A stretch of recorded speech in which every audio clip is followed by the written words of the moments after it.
ଆଜିର ରାଶିଫଳ ଜାନୁଆରୀ ମାସ 12 ତାରିଖ 2026 ମସିହା ସୋମବାର। ଆଜିର ସୂର୍ଯ୍ୟୋଦୟ ସମୟ 6ଟା 28, ସୂର୍ଯ୍ୟାସ୍ତ ସମୟ 5ଟା 22। ଚାଲନ୍ତୁ ଜାଣିବା ଆଜିର ପଞ୍ଚାଙ୍ଗ। ତିଥି ନବମୀ ଦିବା 12ଟା 32 ଗତେ ଦଶମୀ। ନକ୍ଷତ୍ର ସ୍ୱାତି ରାତ୍ରି 9ଟା 42 ଗତେ ବିଶାଖା। ଚନ୍ଦ୍ର ତୁଳା ଯୋଗ ଧୃତି। ମିଥୁନ ରାଶିର ଘାତ ବାର। ଆଜିର କାଳବେଳା ବା ବାରବେଳା। କାଳବେଳା 7ଟା 48 ଗତେ 9ଟା 10 ମଧ୍ୟେ। ବାରବେଳା ଦିବା 2ଟା 36 ଗତେ 4ଟା ମଧ୍ୟେ। ବିଶୁଦ୍ଧ ବା ଅମୃତ ବେଳା 7ଟା 47 ମଧ୍ୟେ ଓ 9ଟା 40 ଗତେ 12ଟା 5 ମଧ୍ୟେ। ରାତ୍ରି 7ଟା 45 ଗତେ 10ଟା 57 ମଧ୍ୟେ। ବିଶୁଦ୍ଧ ମହିନ୍ଦ ବେଳା ନାସ୍ତି।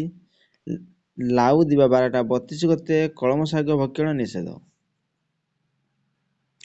ଚାଲନ୍ତୁ 12ଗୋଟି ରାଶିର ନାମ ଜାଣିବା ଏବଂ କେମିତି ରହିଛି ଆପଣଙ୍କ ଦିନ ସେ ବିଷୟରେ ଜାଣିବା ପୂର୍ବରୁ ଭିଡ଼ିଓଟି ଭଲ ଲାଗିଲେ ଲାଇକ୍ ସେୟାର ସବସ୍କ୍ରାଇବ୍ କରିବେ। ପାଖରେ ଥିବା ବେଲ୍ ଆଇକନ୍ ବି ଅଲ୍ ନୋଟିଫିକେସନ୍ ଅନ୍ କରିବେ, ଯାହାଫଳରେ ନୂଆ ନୂଆ ଭିଡ଼ିଓ ପାଇପାରିବେ। ପ୍ରଥମ ଦେଖିବା ମେଷ ରାଶି ବ୍ୟକ୍ତିମାନଙ୍କ ପାଇଁ। କର୍ମକ୍ଷେତ୍ରରେ ସହକର୍ମୀମାନଙ୍କୁ ସୁପରାମର୍ଶ ପ୍ରେରଣା ଦେଇ କର୍ମକ୍ଷେତ୍ରରେ ପ୍ରଶଂସିତ ହେବେ।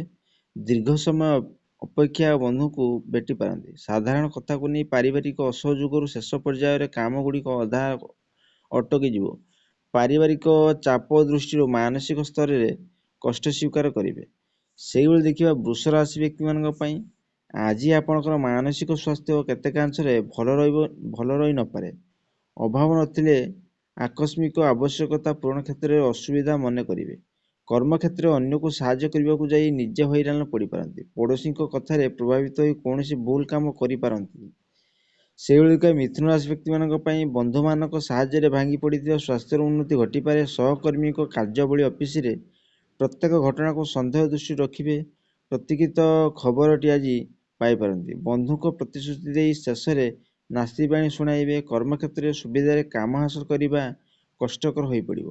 ସେଇଭଳି କର୍କଟ ରାଶି ବ୍ୟକ୍ତିମାନଙ୍କ ପାଇଁ ଭାବପ୍ରବଣତା ବଶତଃ ଅନ୍ୟ ଦ୍ୱାରା ପ୍ରଭାବିତ ହୋଇ ମରୀଚିକା ପଛରେ ଦୌଡ଼ି ପରିଶେଷରେ ଅନୁତାପ କରିପାରନ୍ତି। ବନ୍ଧୁଗଣ ବା ଅସଂଯମତା ଯୋଗୁଁ ସୁସମ୍ପର୍କ ବ୍ୟାହତ ହୋଇପାରେ।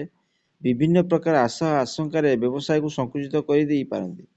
ସେଇଭଳି ସିଂହ ରାଶି ବ୍ୟକ୍ତିମାନଙ୍କ ପାଇଁ ନିକଟ ଅତୀତରେ ସୃଷ୍ଟି ହୋଇଥିବା ପରିସ୍ଥିତିକୁ ସମ୍ଭାଳି ନେବା ପାଇଁ ପଡ଼ୋଶୀଙ୍କ ସାହାଯ୍ୟ ଆବଶ୍ୟକ ମନେ କରିବ।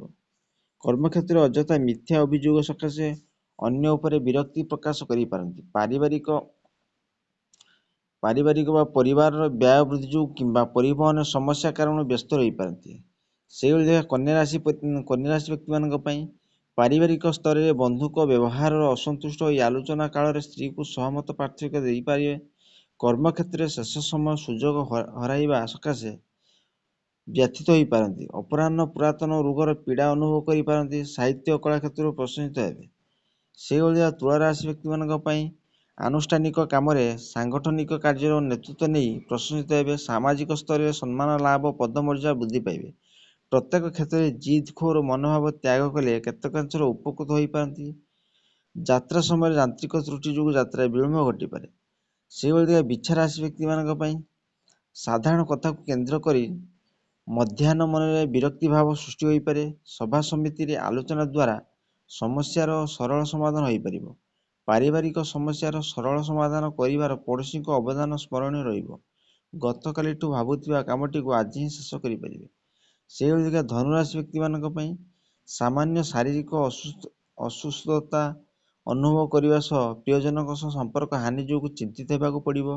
ଘରେ ଭୁଲ ବୁଝାମଣା ହେତୁ ସ୍ତ୍ରୀଙ୍କ ସହ ମତ ପାର୍ଥକ୍ୟ ଦେଖା ଦେଇପାରେ। ଆଜିର ପ୍ରତ୍ୟକ୍ଷ ଯାତ୍ରାରେ ସଫଳତା ମିଳିବ। ବିବାଦୀୟ ପରିସ୍ଥିତିରେ ଘଟଣାକୁ ଗୁରୁତ୍ୱ ନ ବୁଝି ଅଯଥା କ୍ରୋଧ ପ୍ରକାଶ କରିପାରନ୍ତି।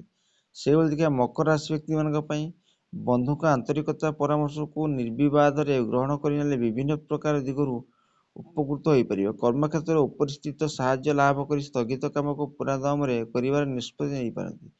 ପ୍ରତ୍ୟେକ କ୍ଷେତ୍ରରେ ନୀରବ ଦ୍ରଷ୍ଟା ଭଳି କାମ କରି ସମସ୍ୟା ଓ ସମାଧାନ କରିପାରିବେ।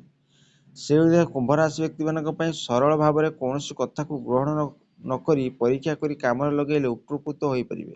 ଅଫିସରେ ବାଦ ବିବାଦ କ୍ରମେ ଜଟିଳ ହେବ କିନ୍ତୁ ଆପଣ ଅବଶ୍ୟ ସଫଳତା ହାସଲ କରିବେ।